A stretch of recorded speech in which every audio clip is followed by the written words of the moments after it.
Korupsi masih marak terjadi di Indonesia. Laporan statistik Komisi Pemberantasan Korupsi atau KPK menunjukkan telah tercatat total 1.629 kasus selama kurun waktu 2004 sampai dengan 2024 yang meliputi jenis perkara tindak pidana korupsi terkait pengadaan barang atau jasa, perizinan, gratifikasi atau penyuapan, pungutan atau pemerasan, penyalahgunaan anggaran, tindak pidana pencucian uang, dan korupsi dalam bentuk merintangi proses KPK. Tindak pidana korupsi dalam bentuk gratifikasi atau penyuapan menempati posisi teratas sebagai kasus terbanyak, yaitu 1.035 kasus atau setara 64% dari total kasus. Perbuatan korupsi tersebut telah mengganggu sistem kehidupan masyarakat. Korupsi publik yang endemik merupakan salah satu masalah paling serius dan tampaknya sulit diatasi yang menimpa negara-negara berkembang modern.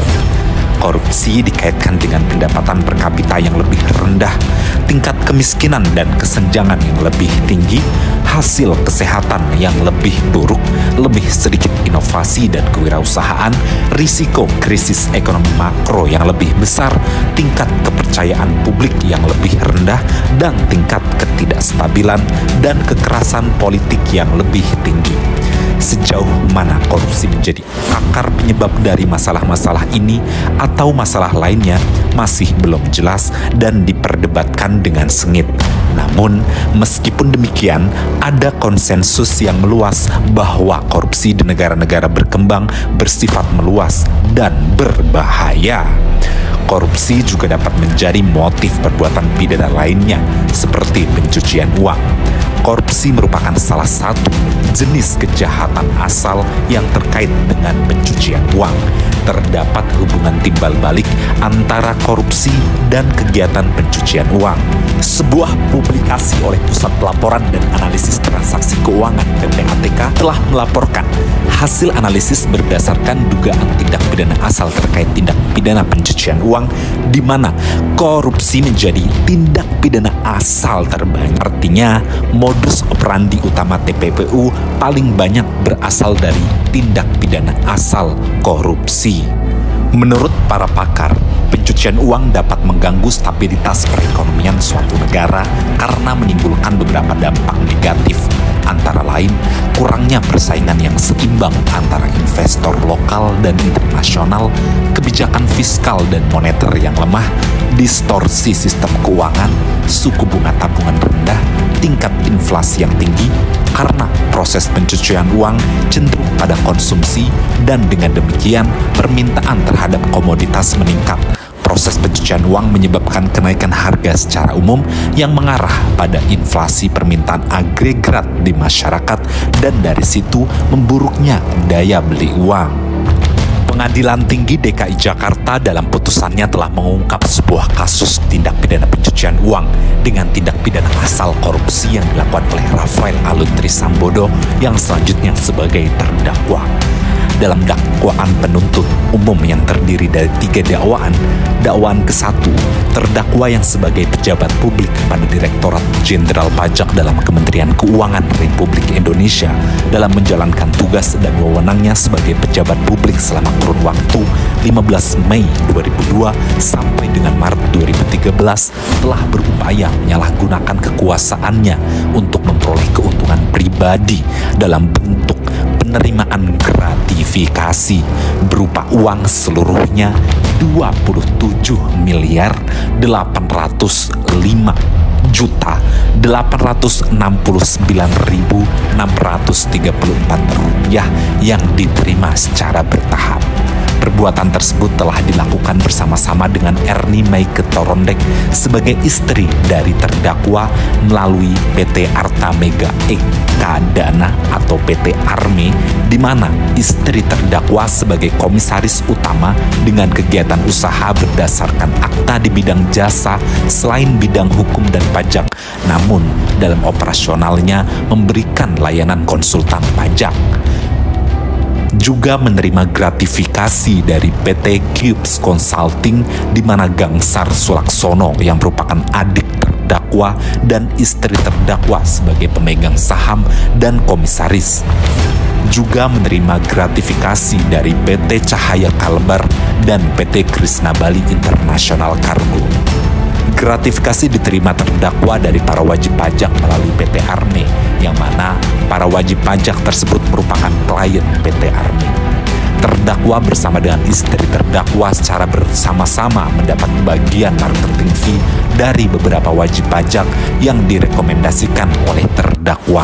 Pada dakwaan kedua, terdakwa bersama-sama dengan istri terdakwa selama kurun waktu antara 2003 sampai dengan tahun 2010 telah melakukan atau turut serta melakukan beberapa perbuatan yang harus dipandang sebagai perbuatan berlanjut dengan sengaja menempatkan harta kekayaan yang diketahuinya atau patut diduganya merupakan hasil tindak pidana ke dalam penyedia jasa keuangan serta membayarkan atau membelanjakan harta kekayaan, yaitu membayarkan pembelian ruko, tanah dan bangunan, kendaraan yang diketahuinya atau patut diduganya merupakan hasil tindak pidana, baik perbuatan itu atas namanya sendiri maupun atas nama pihak lain. Pada dakwaan ketiga, terdakwa bersama-sama dengan istrinya pada waktu antara 2010 sampai dengan 2023 telah melakukan atau turut serta melakukan beberapa perbuatan yang harus dipandang sebagai perbuatan berlanjut, berupa perbuatan yang menempatkan, mentransfer, mengalihkan, membelanjakan, membayarkan, menghibahkan, menitipkan, membawa ke luar negeri, mengubah bentuk, menukarkan dengan mata uang atau surat berharga atau perbuatan lain atas harta kekayaan.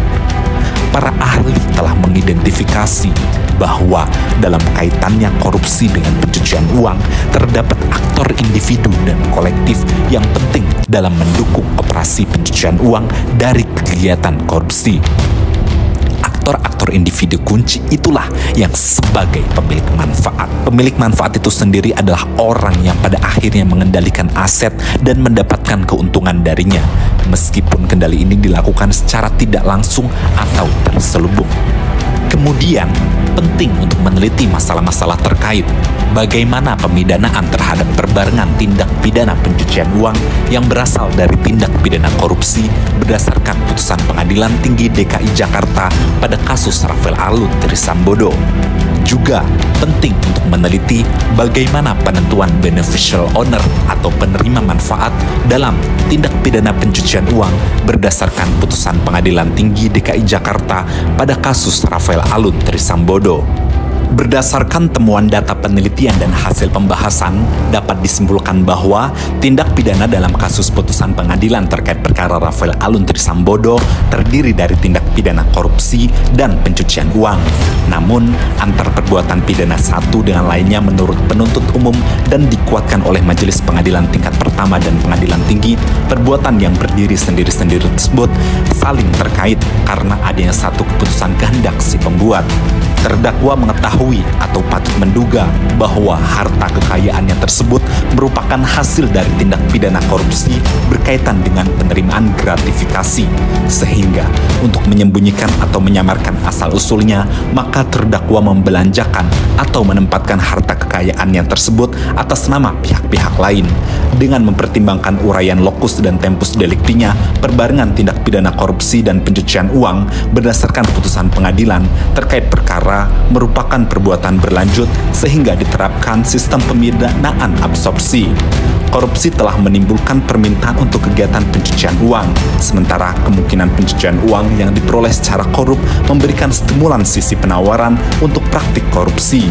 Tindak pidana dalam kasus Rafael Alun Trisambodo yang terdiri dari tindak pidana korupsi dan pencucian uang sebagai perbuatan berlanjut, pemberian pidananya tersebut telah sesuai dengan stelsel pemidanaan absorpsi karena dari beberapa delik perbuatan pidana yang memiliki ancaman pidana pokok masing-masing berbeda bobot telah diputuskan oleh pengadilan dengan menerapkan penjatuhan hanya salah satu saja dari yang paling berat.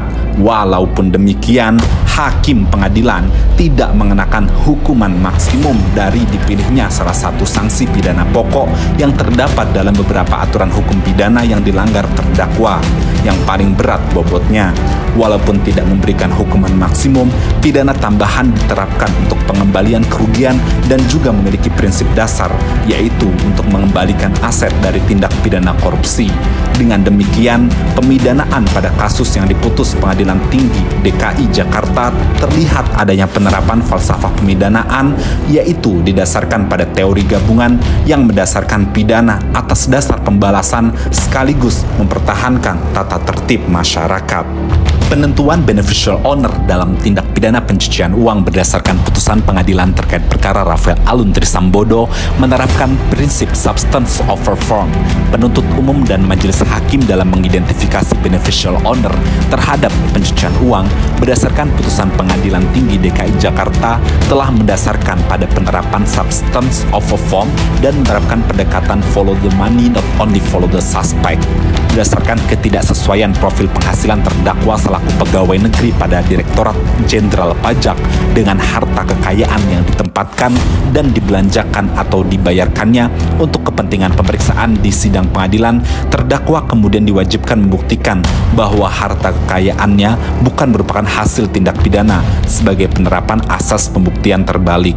Harta kekayaan yang diketahui atau patut diduga sebagai hasil tindak pidana yang belum disita oleh penyidik atau penuntut umum yang telah cukup bukti berdasarkan hasil pemeriksaan di sidang pengadilan terhadap terdakwa pencucian uang disita berdasarkan perintah hakim. Dalam proses pembuktian terungkap fakta bahwa terdapat hubungan pengendalian antara terdakwa dengan harta kekayaan yang diketahuinya atau patut diduganya merupakan hasil tindak pidana. Berdasarkan simpulan hasil penelitian, maka diusulkan rekomendasi sebagai berikut.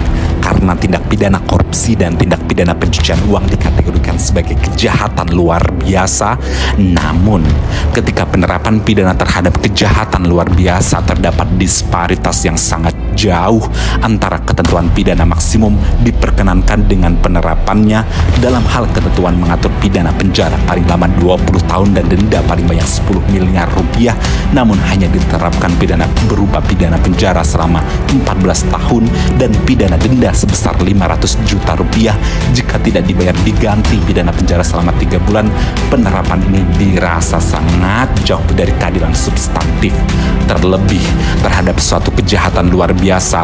Walaupun diberikan pidana tambahan kepada terdakwa untuk membayar pengganti sebesar 10 miliar 79 juta 95.519 rupiah sebagai upaya tercapainya pengembalian kerugian negara yang timbul dengan diberlakukan ketentuan apabila terdakwa tidak membayar uang pengganti dalam waktu 1 bulan setelah putusan memperoleh kekuatan hukum tetap, maka harta bendanya dapat disita oleh jaksa dan dilelang untuk menutupi uang pengganti tersebut.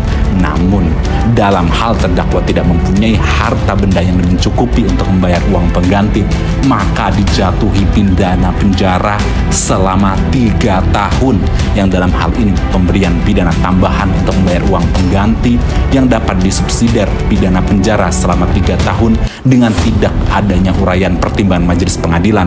Padahal berdasarkan rumusan norma pasal 18 ayat 3 Undang-Undang Nomor 31 Tahun 1999 mengatur dalam hal terpidana tidak mempunyai harta benda yang mencukupi untuk membayar uang pengganti sebagaimana dimaksud dalam ayat 1 huruf B, maka dipidana dengan pidana penjara yang lamanya tidak melebihi ancaman maksimum dari pidana pokoknya sesuai dengan ketentuan dalam undang-undang ini, dan lamanya pidana tersebut sudah ditentukan dalam putusan pengadilan, di mana ancaman maksimum pidana pokoknya itu sendiri adalah pidana penjara paling singkat 4 tahun dan paling lama 20 tahun sehubungan dengan tindak pidana korupsi dalam bentuk gratifikasi yang diterima pegawai negeri atau penyelenggara negara sebagai suap berdasarkan rumusan pasal 12B ayat 2 Undang-Undang Nomor 31 Tahun 1999. ini dinilai memberikan keresahan di dalam masyarakat terhadap putusan Pengadilan Tinggi DKI Jakarta karena rasa-rasanya penerapan pidana tersebut tidak sesuai dengan suatu penderitaan yang beratnya sesuai dengan beratnya perbuatan yang dilakukan oleh terpidana dan tidak dapat diterima dengan akal sehat dan sesuai dengan logika hukum. Oleh karena itu, para penegak hukum, khususnya penuntut umum dan hakim, perlu mempertimbangkan keadilan substantif dalam memutuskan suatu perkara pidana demi mempertahankan tata tertib masyarakat.